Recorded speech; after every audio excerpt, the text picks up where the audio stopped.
التقت الأم وابنتها في حفلة واحدة. ليمان سام وشوال سام قدمتا حفلة رائعة بعد تأجيلها لمدة شهر ونصف منذ عيد الأم، وذلك بسبب سوء الأحوال الجوية.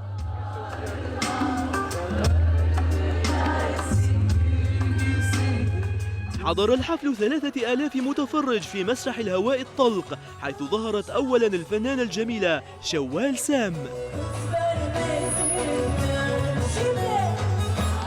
وبعد فترة ظهرت ليمان سام لتشارك شوال سام الغناء. قدمت الأم والبنت الأغنيات معاً.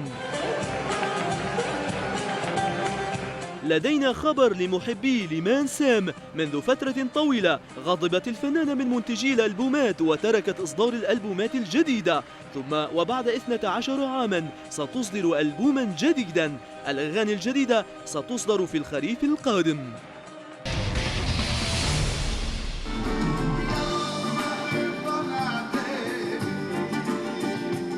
في الأيام القليلة الماضية قدم فولكان كوناك حفلة صيفية لمحبيه في مسرح حربية في الهواء الطلق في منطقة تقسيم.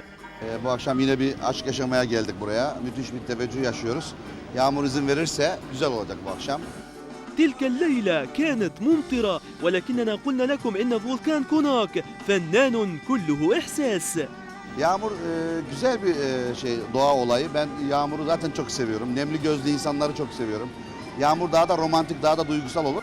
بالمناسبة يا سيد فولكان، لقد سمعنا إنكم ستذهبون إلى أمريكا، هل هذا صحيح؟ Bir ay dinleneceğim. Avrupa ve Amerika turnesi var. Eylül'den sonra yeni albüme hazırlanmak için kafamı boşaltmaya gidiyorum. بعد حديث قصير مع الفنان فولكان كوناك نودعه ونتركه لكي يبدأ الحفل.